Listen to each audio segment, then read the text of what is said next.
Transición del proceso civil al expediente digital. Aspectos del Decreto 806 del 2020 e implementación de las tecnologías de la información y las comunicaciones.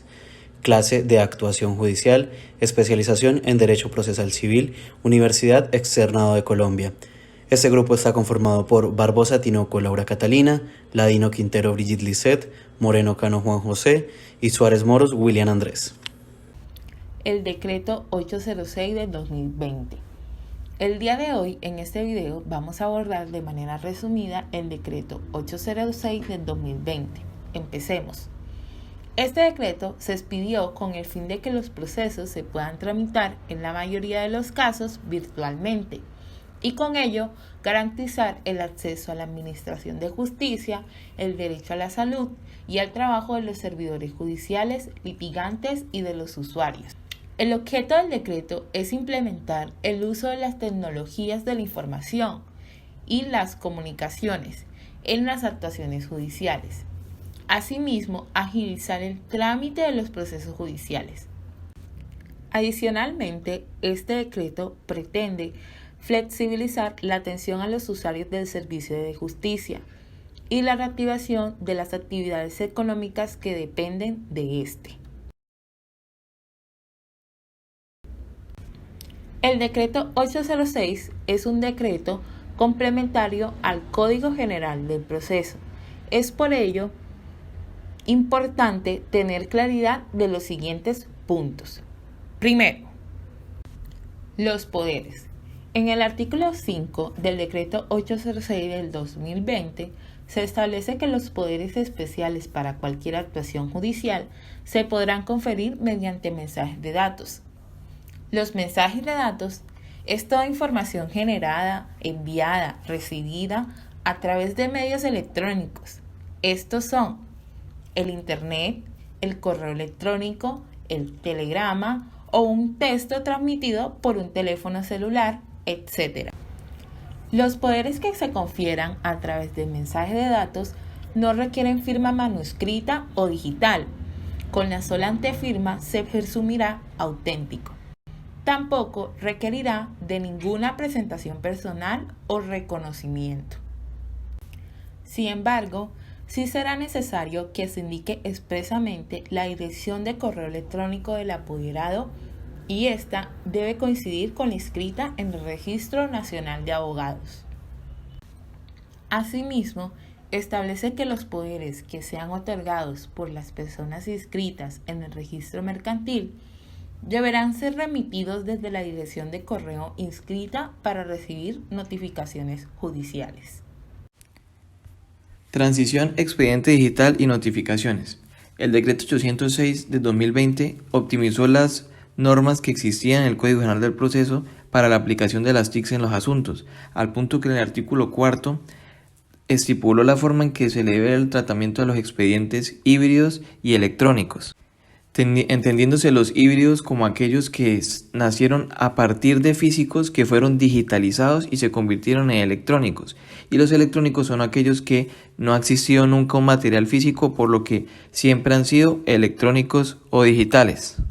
Como podemos ver en las imágenes, el híbrido es aquel que nace de un proceso digitalizado, como está ahí en el número 01 proceso 4/2018, y a partir de ahí las actuaciones siguen siendo digitales, por lo que es híbrido, mientras que el electrónico parte de la base de lo digital y tanto la radicación de la demanda como las demás actuaciones siempre han sido por los medios digitales, por lo que no existe en ningún momento un material físico.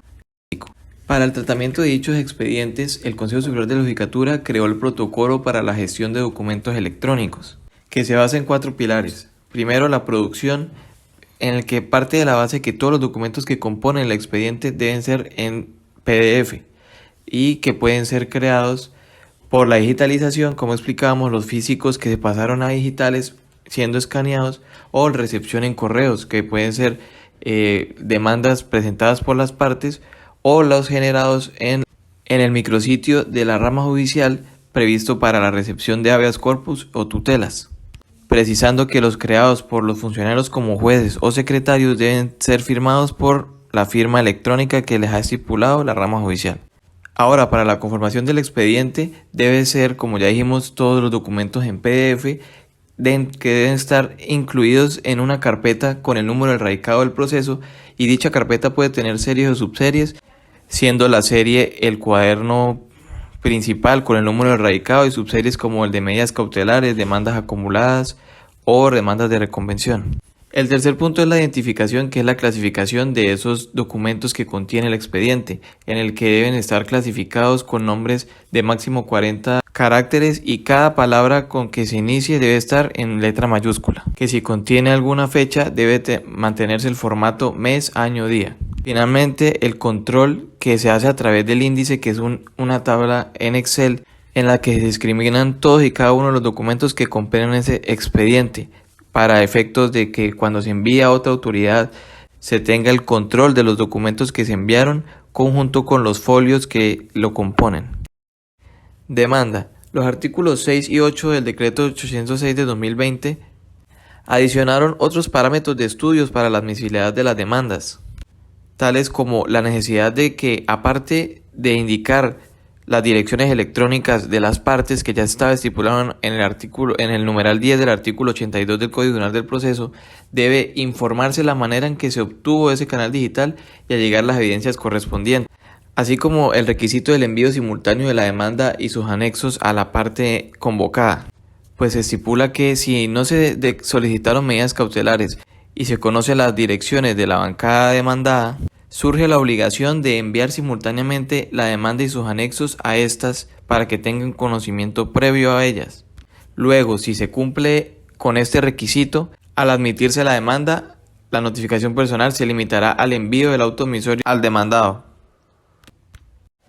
Notificaciones. El artículo 8 del Decreto 810/2020 reafirma la posibilidad que ya existía en el Código General del Proceso de realizar la notificación personal mediante el mensaje de datos a la parte demandada, optimizando el enteramiento al punto que ya no es necesario el envío de una citación, sino que basta con que se remita la providencia respectiva como mensaje de datos a la dirección electrónica o sitio que suministre el interesado donde debe realizarse la notificación, estipulando que ésta se entiende surtida 2 días hábiles siguientes al del envío del mensaje y el término respectivo empieza a correr a partir del día siguiente.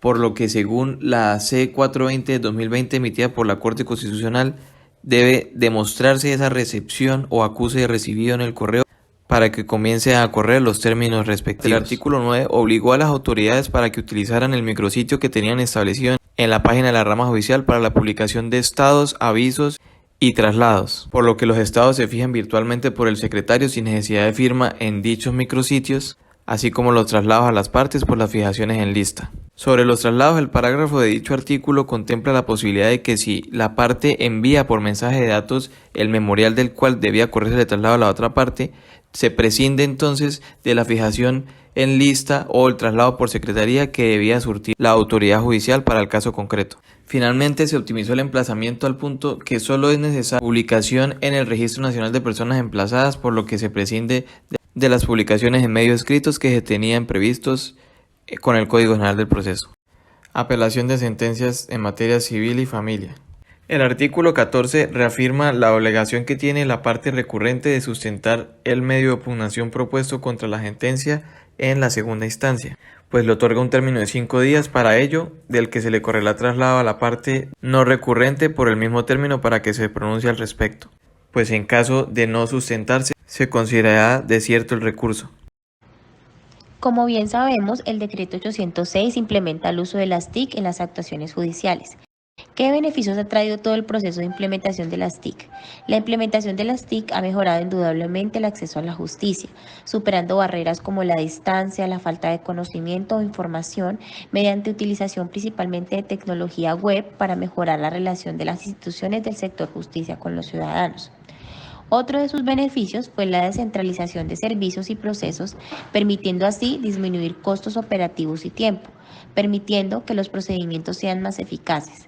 También ha generado una optimización de tecnologías intersectoriales, mejorando los sistemas de respuesta a decisiones judiciales, flexibilizando y modernizando el sistema, reduciendo costos, proporcionando transparencia y garantizando al ciudadano el acceso a la información, mejorando así la calidad del servicio.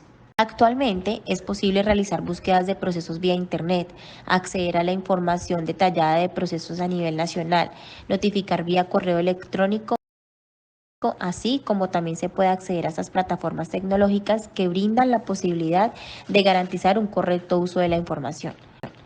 Pero como no todo es perfecto, en el decreto 806 se olvidó por completo la necesidad de asegurar las comunicaciones, las grabaciones, los documentos y la importancia de garantizar una autenticidad e integridad.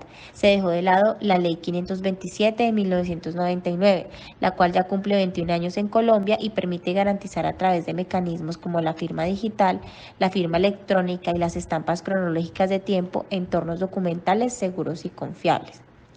Nada dice el decreto 806 sobre la protección de datos de los servidores judiciales, litigantes y usuarios en general que participan activamente en audiencias y diligencias virtuales y cuyos datos personales y sensibles quedan registrados en grabaciones.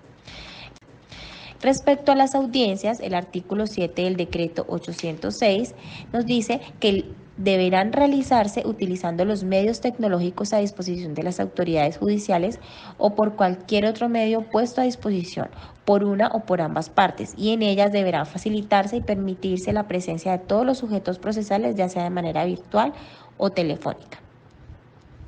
El artículo 3 del decreto 806 nos dice que es deber de los sujetos procesales realizar sus actuaciones y asistir a las audiencias y diligencias a través de medios tecnológicos. Para el efecto deberán suministrar a la autoridad judicial competente y a todos los demás sujetos procesales los canales digitales elegidos para los fines del proceso o trámite y enviar a través de estos un ejemplar de todos los memoriales o actuaciones que realicen, simultáneamente con copia incorporada al mensaje enviado a la autoridad judicial. Su vigencia interrogatoria rige a partir de la publicación, que fue el 4 de junio del 2020, y estará vigente durante los 2 años siguientes a partir de su expedición.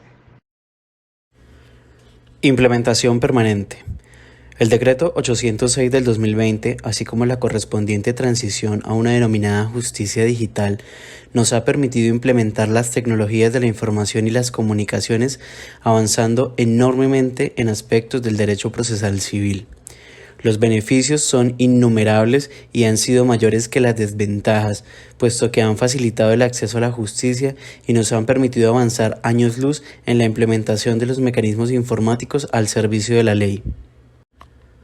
En la actualidad se trabaja en la implementación permanente de este decreto, puesto que es mejor trabajar por superar los obstáculos y las barreras que se han presentado en su implementación, a tener que realizar un retroceso con respecto a la digitalización de los procesos, el manejo de expedientes digitales y la implementación de las tecnologías de la información al servicio de la ley.